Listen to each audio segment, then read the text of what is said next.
I love that you're not just about wealth. Like you can be affluent, but what if you're not happy? No, money is just one, but really master your skill set, master who you are and be the best in what you do, because then people want to work with you, right? No health, no wealth. Like wealth is great, but if your health is not there, I can tell you everything else is just nothing. I know from experience.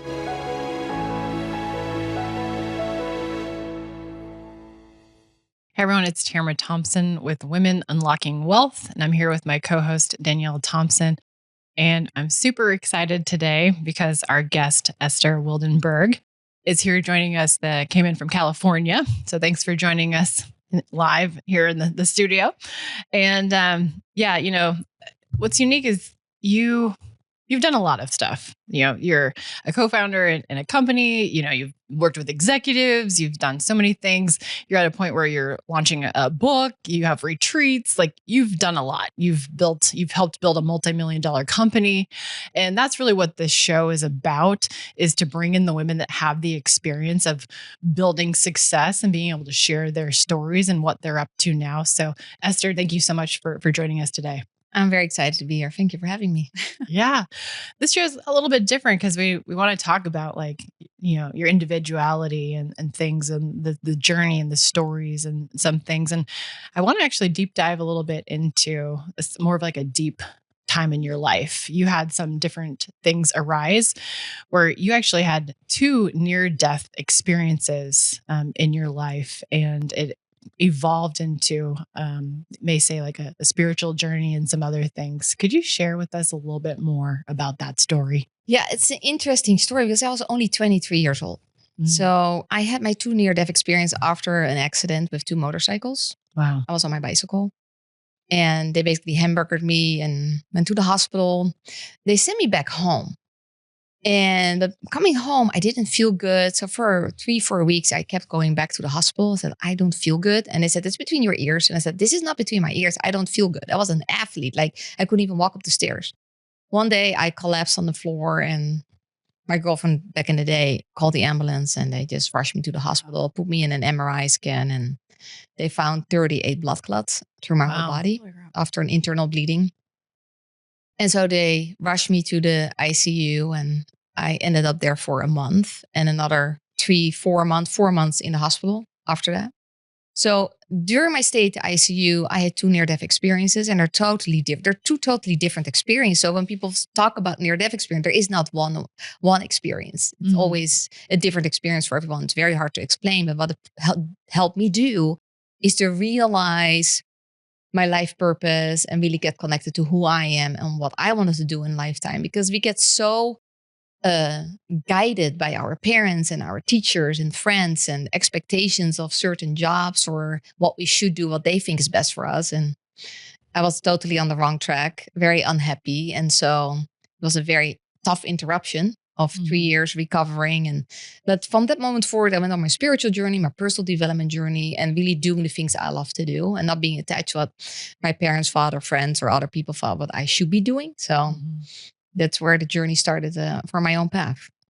When you stepped into that space, were there certain things or traits or like things that you started to do to that changed in your routines? Like things that you like, did you step into meditation or, things that, because you obviously slowed down there for a few years. Like what were the things that you kind of recognized? Maybe did you have like more of a fast paced life before that? Like being an athlete and other things like that? Were there certain things that you started to take in consideration and more of like a slower pace? I think the European lifestyle in general is a little bit more balanced than the American. So I had a pretty balanced life with social life and exercise and my job and in the dentistry world. But it's like when that happens, I was in a hospital bed. So instead of watching television, I actually just ordered 2 weeks before my accident, I ordered a DVD kit of Tony Robbins with 6 DVDs. And I got a television when I was off the ICU in a room by myself. I asked for a television, put the DVD. I listened for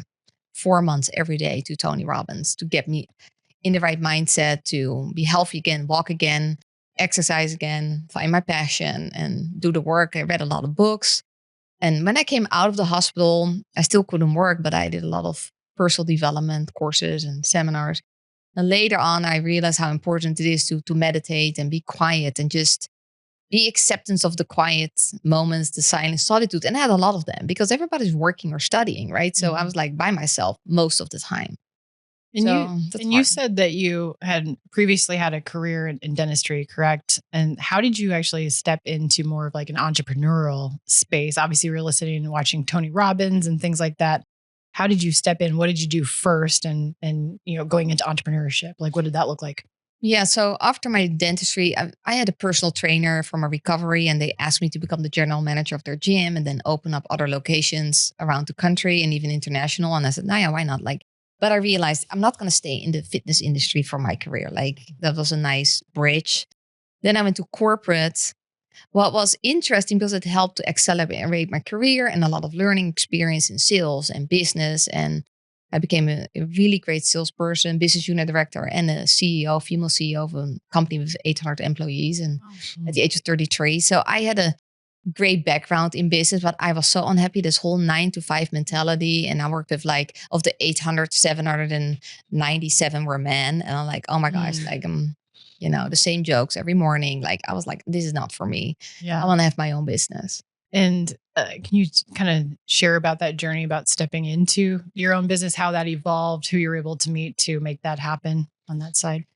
Yeah, it was a consulting company. And then a lot of my connections at the Fortune 500 wanted to hire me as a consultant. I was, maybe I should my own consulting business. And that's what I did. I had so many connections and relationships. And the CEO when I left was very generous. There's no competition here. There's a non-compete. Don't worry about it. I was by myself. They had a whole company of 800 consultants, like me by myself. But I got a lot of great opportunities, helped a lot of consultants to get gigs. And I made a lot nice money doing that. And on the side, I started doing retreats and masterminds. That was what came out of my near-death experience, that my journey here is to help especially women to step into their power and their life purpose at a young age, meaning in their 20s, 30s, and not waiting until they're in their 50s and realize I've been living somebody else's life. You have your Rise retreats and Empower Masterminds. Can you share a little bit more deeply about what's involved with that? You shared a little bit there about that. Could you dive a little deeper into that? Yeah, the transformational Rise retreats are really to help women, mostly women, to really step into their true self. Right? Some are lost in their identity. I'm a mom, am I a daughter, I'm a sister, am I an employee, am I business? They're lost, right? A lot of women are lost. And what I help them is to step into their life purpose. We're a very simple exercise. People overcomplicate and overthink. How do I find my purpose? It's already inside of you. You came with your purpose to this planet Earth. So it's already inside of you, but you have to take the time to slow down a few days away from your routine and your family and friends and just be by yourself with another women that really want to do the same thing. And so I have a whole system and I guide them through the program. And then after 3 days, they're very clear on their life purpose, their passion, and the steps to take to put it into action. Are you working primarily with entrepreneurs or is it women of all types? It's women of all types. Yeah. Most women that have a job are really miserable, stuck in a job. So they want to do something else, but don't know what. And when they go, be quiet in nature, they don't know exactly what they want. And nobody's chirping in their ears. Not everybody's passion is scaling a business. No, but people are so stuck on that your life purpose has to be something huge, right? But it can be something very simple. It can be, for some people, it is being a mom. Yeah. That is their life. They don't want to do anything else. Job. That's a full-time job. But it doesn't need to be something like, oh my gosh, I'm the next biggest thing in the world. Some people want to be a life coach, but want to be the best. The thing is, when you do it, be the best in what you do. And it can become a chiropractor or, a salesperson or a speaker or an author. It doesn't matter what it is, but they have something really big that it has to be. And for me, it's it can be something very small, but when you know. Yeah, one of the things I loved because of our conversations off camera, I love that you're not just about wealth. You can be affluent, but what if you're not happy? What if you are looking for more fulfillment in life? And you guys, you have a great life. You are happy. You have built a successful company. And there's other elements too. Can you speak on other elements that I think it was 8 principles or something? Yeah. You can go into detail about that, but. Yeah, it's like, especially the American culture is so about money.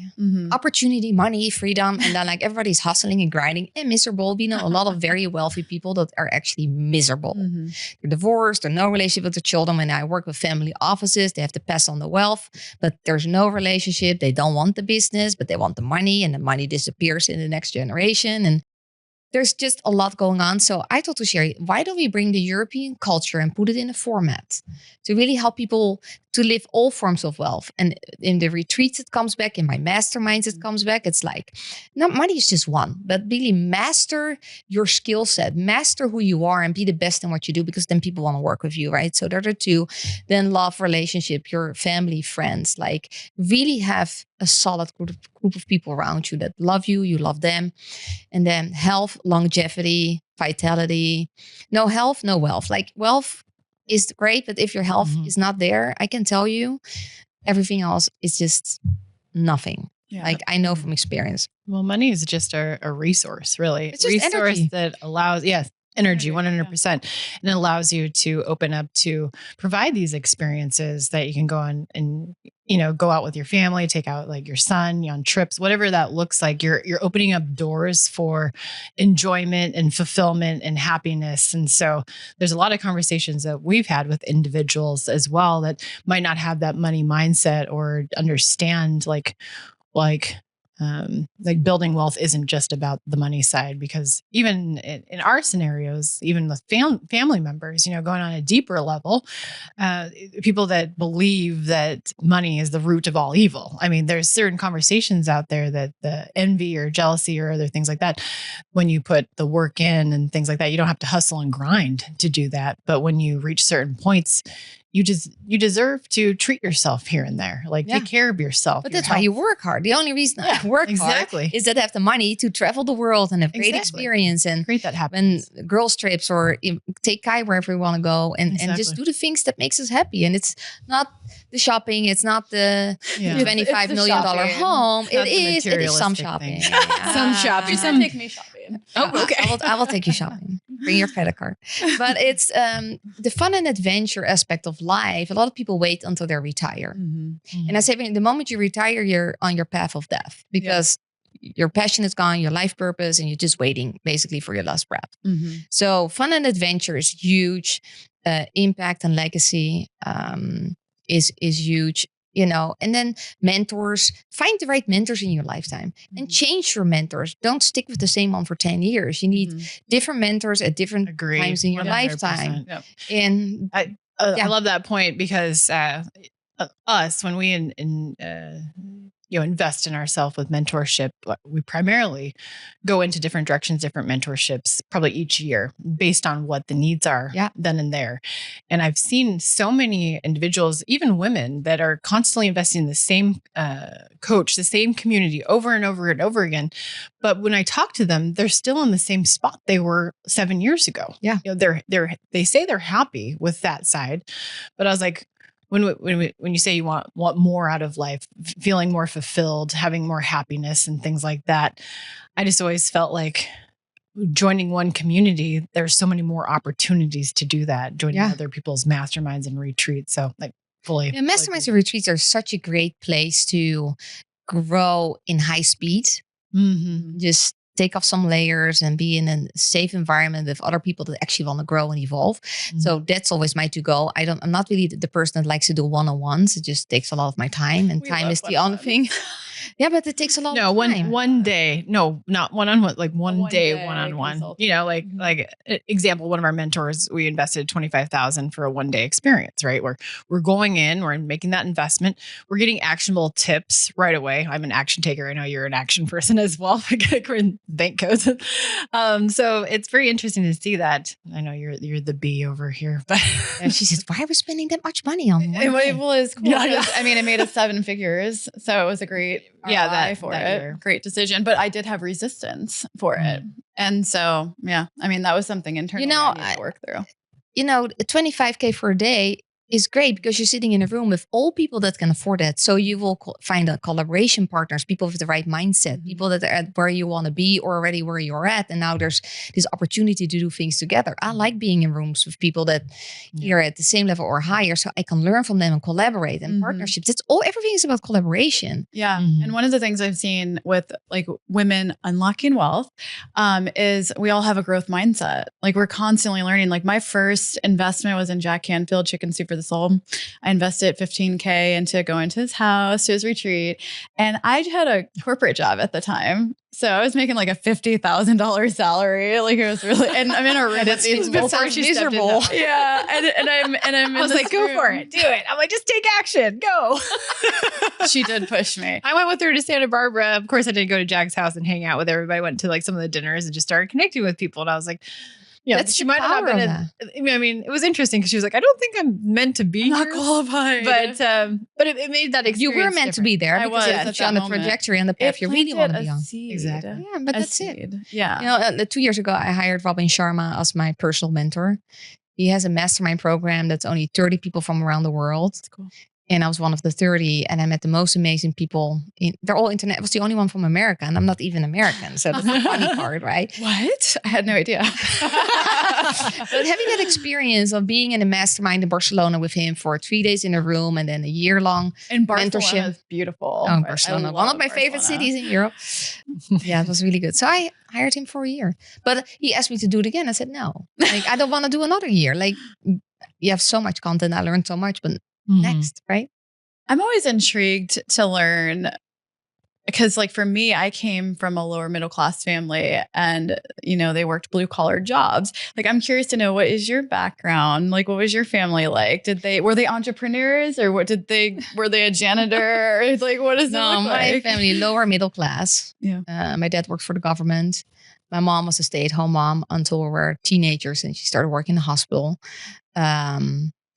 But I realized like, this is not the life I want. Like, first of all, I didn't grow up in a very healthy, happy environment. That's one thing. And two, the financial, all those one-liners, like money doesn't grow on trees. And my dad always said, you're born like a penny. You will never be a quarter. And I said, who says I'm born as a penny? And like, maybe I'm actually a quarter.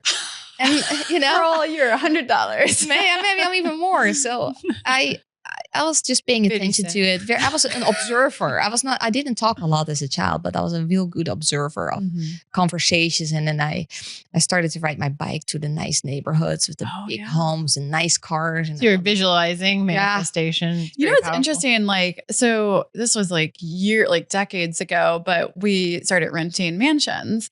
And you don't know what you don't know until you're like in that environment and you're like, oh my gosh, like even these rugs are way nicer. I use this from like Home Goods. A little towel in the bathroom is nicer. It's like a whole different like ball game and mindset. It's just fun. I mean, I just love. Well, when you surround yourself and you start to see what's possible, it's so important to be able to manifest what things that you want to reach in life. Because nothing's impossible to reach. And so just planning those goals, manifesting that and taking the action allowed us to get to where we want and continue to go. And so what do you think women are struggling with in order to like get to the next level in their life, whether it's, you know, scaling a business or even just having more fulfillment in their lives? Or reaching a success point that they feel a success.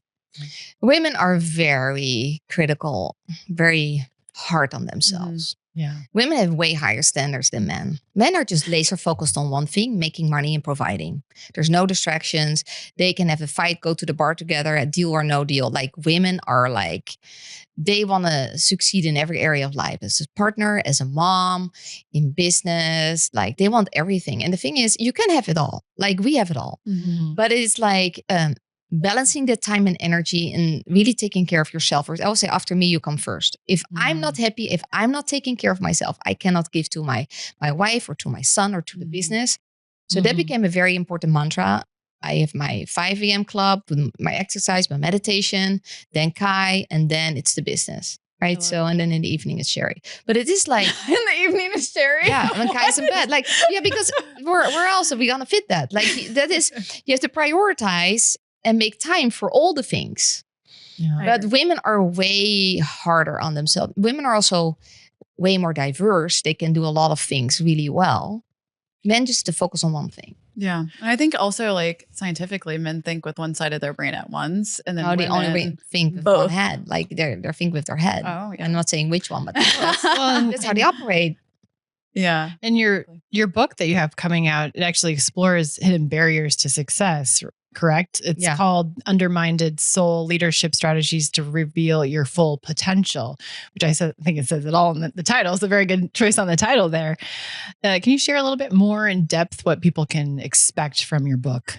Yeah, the Undermined Soul. I love the name, by the way. Oh yeah, it came in a meditation, the title of my book. So some people say, that's really not a great title. So I don't care. It came to me. So it has the word soul in it. Anything. Yeah. So it's really my life journey with all the lessons, not all, but a lot of lessons I learned in my lifetime about my narrative experience, finding your purpose, your passion, doing the work, mindset, heart set, soul set, physical, like all of it is in it. Some really tough stories, the things I went through in my life, but also the solution, how to get out of it fast. And when people read the book, they can actually skip 30 years of experiences by just doing the work that I tell them to do in the book. And it's like, I just want to open the eyes that please don't wait until you get a cancer diagnosis or a loss or a bankruptcy, or wait for the right time to live your life on your terms and do the things you really want to do. Do you have any like client success stories that you're open to sharing? Like how somebody felt before they were working with you and then how they felt after? A lot of women come to me to make like multiple 5, maybe 6 figures. And then I help them in a year to make multiple 6, even 7, because it's all aligned. And now it starts with your soul. And then your gut knows, and then it goes in your heart. You feel the excitement, energy. You feel this is it. And it then goes to your mind, and you either talk yourself in it or out, right? So we're really good as women to talk ourselves out of it, because it's selfish to take care of yourself or do the things you love to do, because we have a family and children and, all the things that comes with that. So I'll walk them through the journey, and I give them steps along the way, and then give them the tools and how to do it. And I keep them accountable. Like, I'm pretty harsh on them, but I want the results. I don't want to be like the next life coach. Just right. You're fine. You're not fine. Freaking get your dumb thing together and do the work. So when they do the work, you get the results. Do you keep them accountable through the process, I'm assuming, and then going through, and do you check up on them like a certain time of working together and just say like, hey, I had one lady last year, my mastermind program was a year-long program. And she came to my 2 retreats, and we went to South Africa. And then we had the 2 last calls, and she didn't jump on the call. And I felt like, this is interesting. So I texted her, hey, the call started. And she says, I was happy all day until I realized I had to come on the call. And I said, what happened in the moment you had to log in? She says, yeah, I don't want to be on this call. And I said, why? Like, tell me why, right? And she didn't. She started crying and said, is it because I keep you accountable and you didn't do the work? And she says, yeah. I said, then show up anyway and just own it that you didn't do the work. And then I will walk you through it and mentor you, and then you can do it in the upcoming weeks. But don't now start hiding again and go back where you came from, because it's hard work to get here, but it's very easy to fall back. What do you think was stopping her from actually just doing the work? She did a lot of work during the year, but also the end of the program was coming up. So also like, oh my gosh, it's ending. What's next? What I'm going to do? Like falling back into that, what to do. So I mentored her through it. And the last call, she showed up and was ready to just hit it hard again. But it's normal. Like nothing is like a straight line up. It's like up and down, up and down. But I said, you come on the call right now, and I will get you through it. Like, just be honest with yourself. Not so hard. Like, for those that are watching the show and they'll come in and want to take a look at your book, purchase a copy, or anything else that you've got going on with your retreats, could you share a little bit more with our audience, how they can reach out to you, connect, and everything cool that you've got going on this year? There's many ways to find me. My estherwildenberg.com is my website. And I have Facebook, LinkedIn, Instagram. I post a lot about my events, retreats, masterminds. My book is coming out on May 5th, 2025. Very excited about it. I have a YouTube recorded TEDx talk.